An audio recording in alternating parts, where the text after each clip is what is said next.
Assalamualaikum warahmatullahi wabarakatuh. Jadi pada kesempatan kali ini kami akan mempresentasikan tentang bagaimana implementasi ERP menggunakan software Odoo. Jadi bisnis yang kami buat ini kami namai sebagai Salero Minang Nusantara yang bergerak di bidang makanan, penjualan oleh-oleh khas Minangkabau. Jadi video kali ini akan dipresentasikan oleh teman-teman saya, Fawas Arofki, Muhammad Zaki Sabitul Asmi, dan Rifki Zain. Assalamualaikum warahmatullahi wabarakatuh. Perkenalkan, nama saya Rifki Zain. Jadi pada sesi kali ini, saya akan menjelaskan tentang ERP atau Enterprise Resource Planning. Nah, menggunakan software Odoo.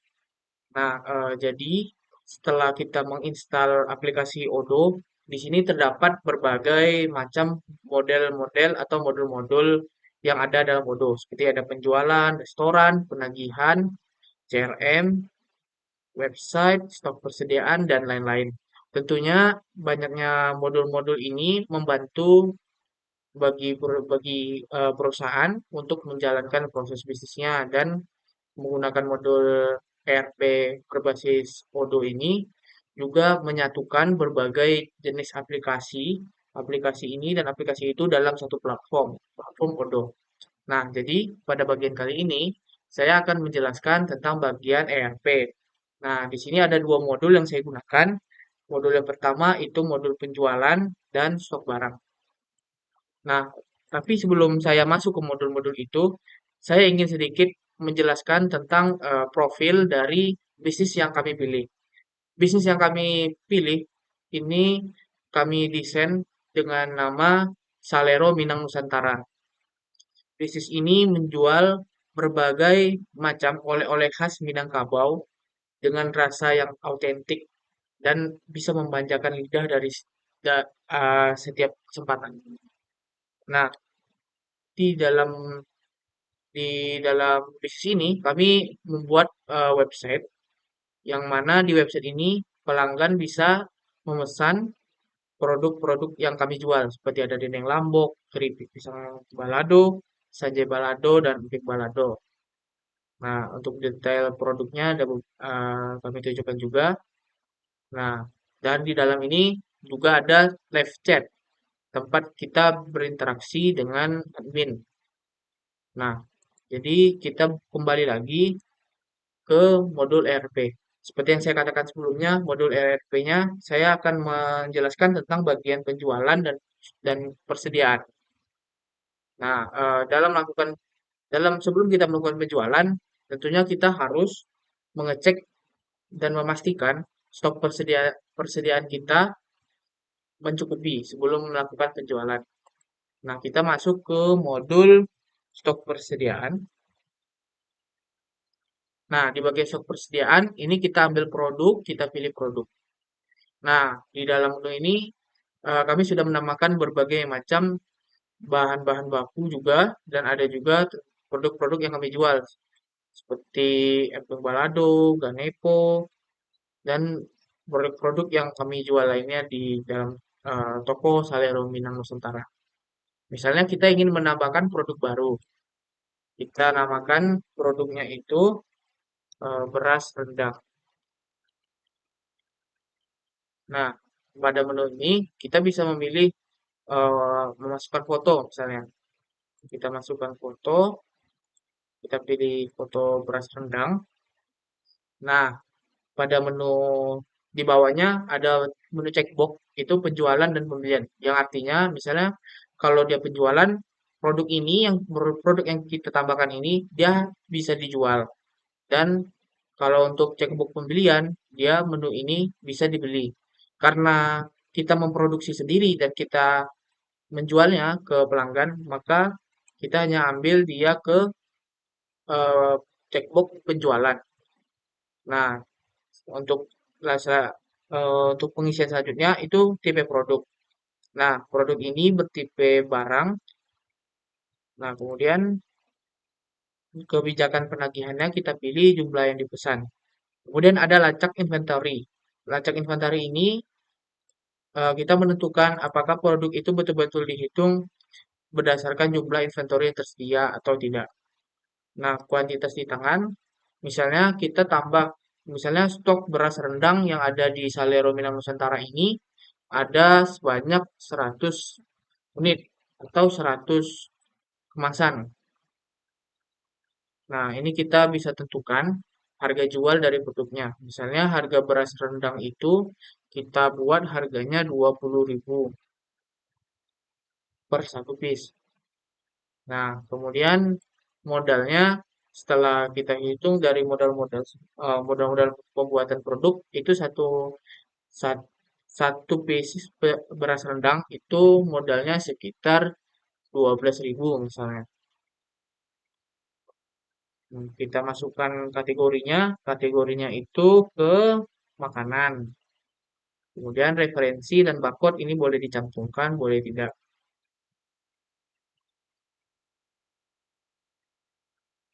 Nah, kemudian kita bisa save atau simpan secara manual.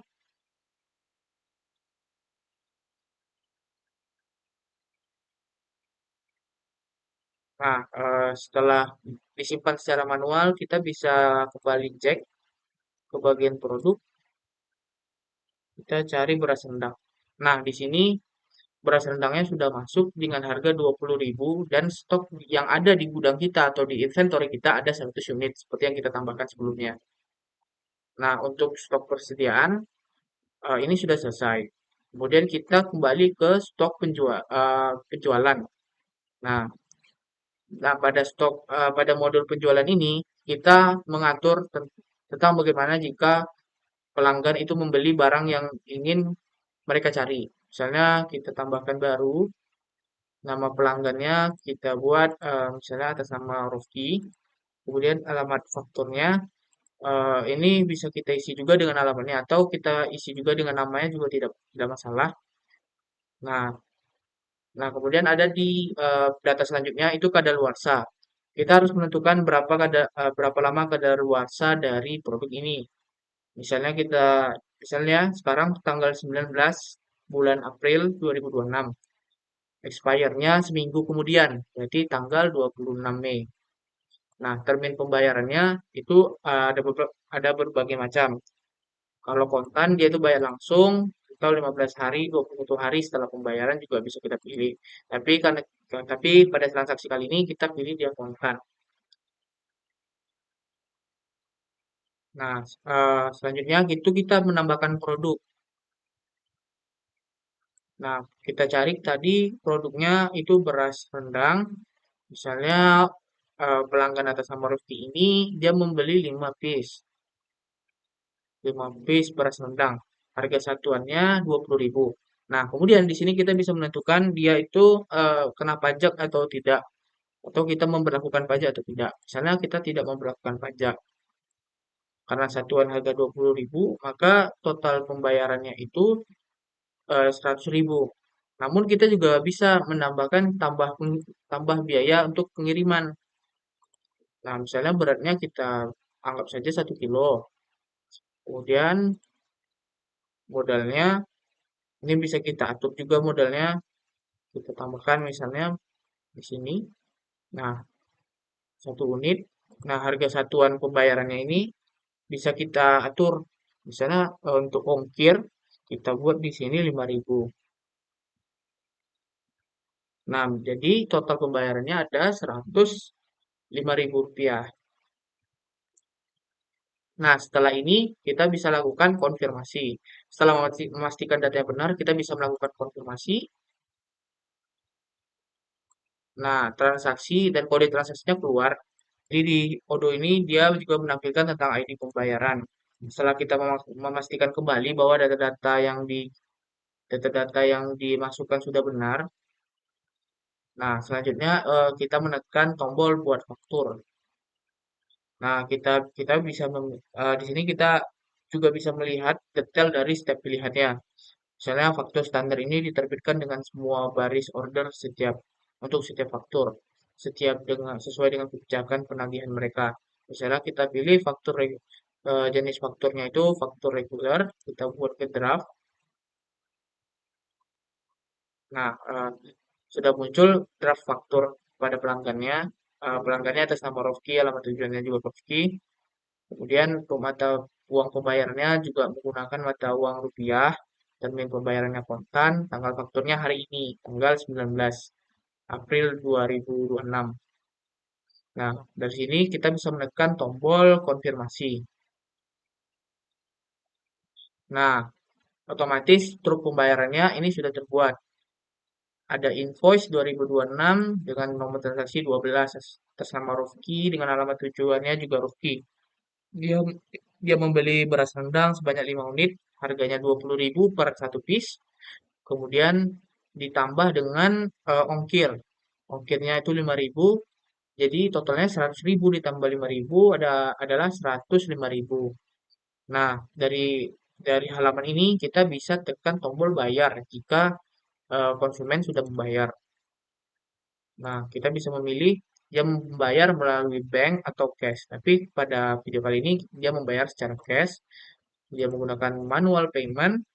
Dia membayar 105.000 tanggal 19 April. Kita buat klik payment. Nah, jika pembayaran sudah dilakukan oleh konsumen dan kita juga sudah menerima uangnya, maka akan terdapat label lunas. Nah, label lunas ini bisa kita selanjutnya kita bisa tengok di bagian oke, selanjutnya itu dia bisa berbagai opsi, misalnya bisa dicetak atau bisa dikirim. Nah, kita bisa lihat kembali di bagian order. Nah, transaksi kita sebelumnya ini telah order penjualan ini statusnya sudah dilakukan, artinya dia sudah lunas. Nah, jadi penjual dan pembeli sama-sama telah menyelesaikan transaksinya. Baik, di sini saya akan menjelaskan dan mempresentasikan mengenai CRM. Sebelumnya, untuk CRM itu adalah sebuah strategi bisnis yang dimiliki oleh suatu perusahaan untuk melakukan tata kelola dan manajemen menjalin hubungan relasi dengan pelanggan. Baik, di sini saya akan mempresentasikan fitur CRM yang terdapat dalam aplikasi Udo, yang mana di sini untuk modul atau fitur dari CRM itu sendiri, itu yang pertama itu ada kontak, yang mana di modul kontak ini perusahaan itu bisa menyimpan data-data para pelanggan. Nah, di sini bisa kita amati banyak sekali pelanggan-pelanggan yang dimiliki oleh perusahaan kami. Contohnya di sini ada CV Sumber Pangan Nusantara. Nah, di sini kita memiliki data-data dari perusahaan atau organisasi tersebut. Nah, di sini ada email dari organisasi, ada nomor telepon dari organisasi, dan juga ada alamat dari organisasi perusahaan tersebut. Kemudian kita di dalam fitur kontak ini, kita juga bisa menambahkan data pelanggan. Misalnya di sini kita tambahkan, misalnya pelanggan baru kita itu ada dari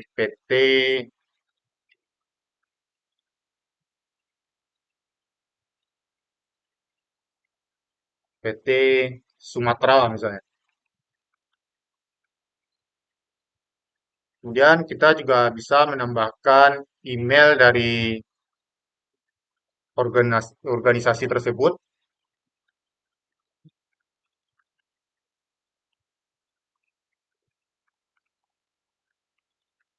Kemudian juga bisa menambahkan nomor telepon dari perusahaan tersebut.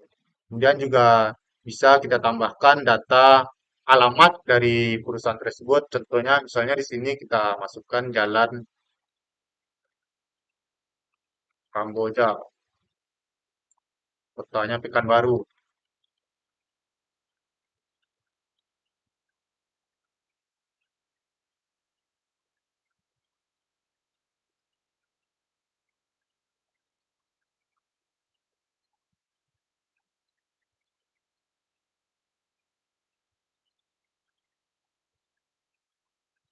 Kemudian kita bisa melakukan penyimpanan.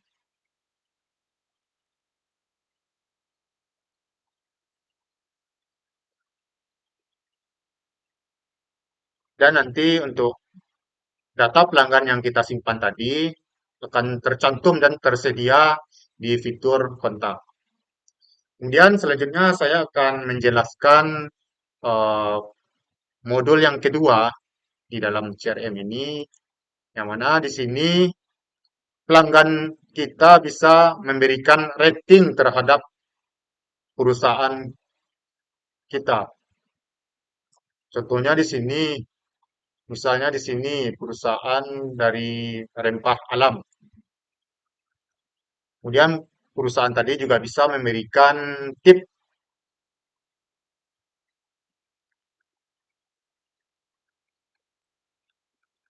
kemudian memberikan penilaian, rating penilaian berupa bintang.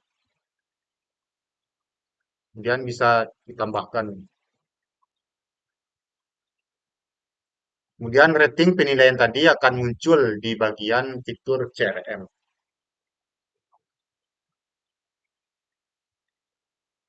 Kemudian selanjutnya saya akan menjelaskan mengenai modul yang selanjutnya, itu ada fitur live chat, yang mana di sini perusahaan kami memiliki fitur live chat.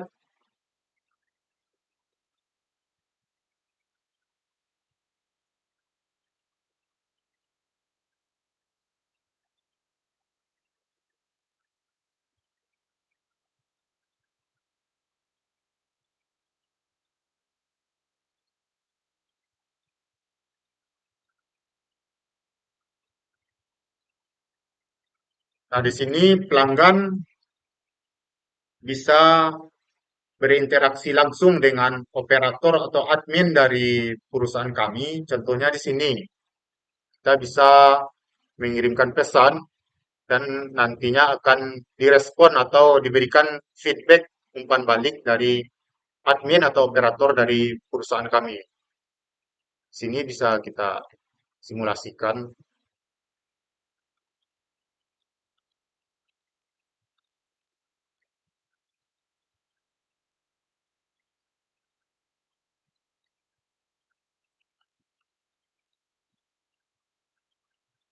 Kemudian nanti operator atau admin dari perusahaan kami itu akan mencantumkan atau mengarahkan pelanggan tadi kepada link produk yang ada di website perusahaan kami.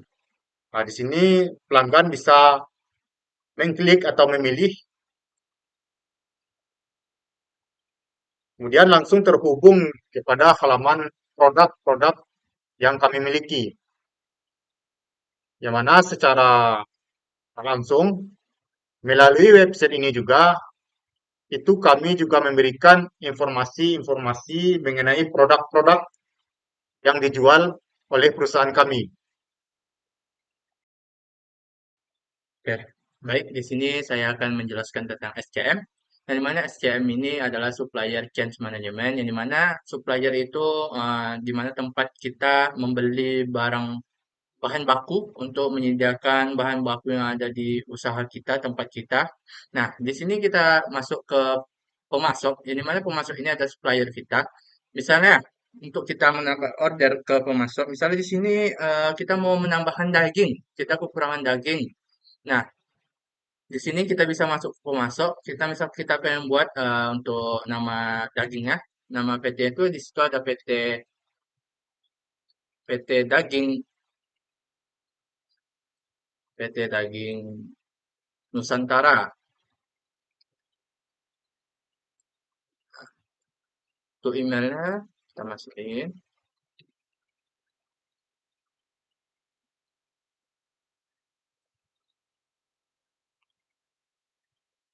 tunjukkan nomor teleponnya,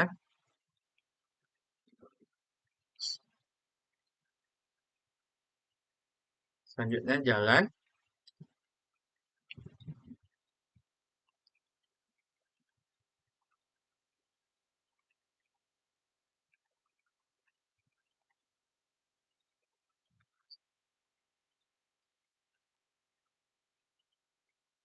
Misalnya di Sumatera.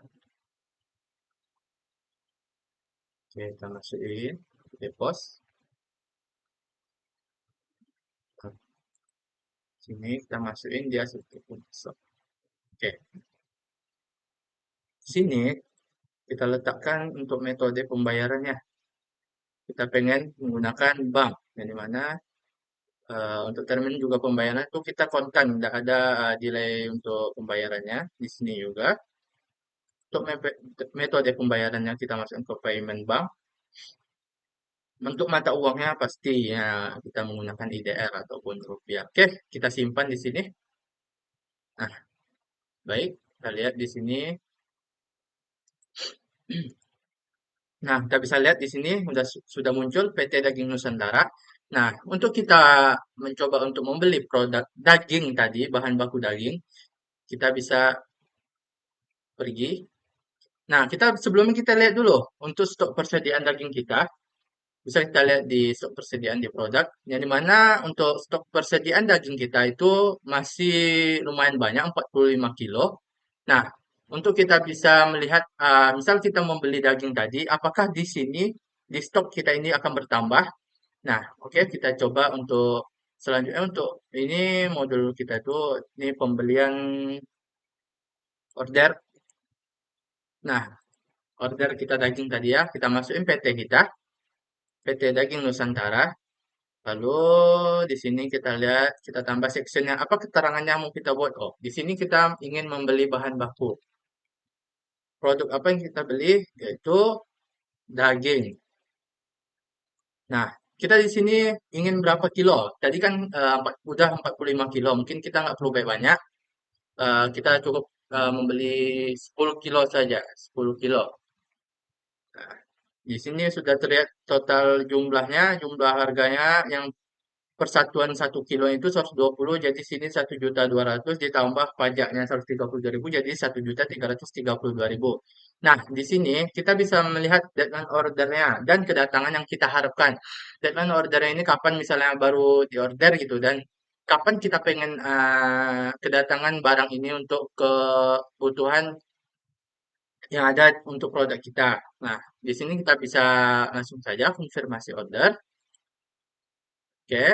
Nah, di sini, nah kita bisa lihat ketika kita tekan terima ini, maka nanti barang yang kita bahan baku yang kita beli tadi akan otomatis bertambah. Yang awalnya tadi 45 dan kita tambah 10 otomatis menjadi 55 kilo. Oke, bisa kita lihat di sini kita terima ya. Nah, kita validasi. Nah, oke, udah sini sudah done, sudah selesai untuk pengiriman barang dari pemasok ke kita. Lalu kita lihat di sini stok persediaan kita. Yang dimana di stok persediaan ini otomatis barang kita, daging yang kita beli tadi bertambah. Nah, bisa kita lihat di sini daging kita tadi yang awalnya dari 45 kilo dan kita membeli 10 kilo sehingga daging yang tadi itu bertambah menjadi 55 kilo. Nah, seperti itu ya contoh dari modul SCM yang bisa saya sampaikan. Mungkin hanya itu yang bisa saya jelaskan untuk modul SCM kali ini. Sekian terima kasih. Assalamualaikum warahmatullahi wabarakatuh.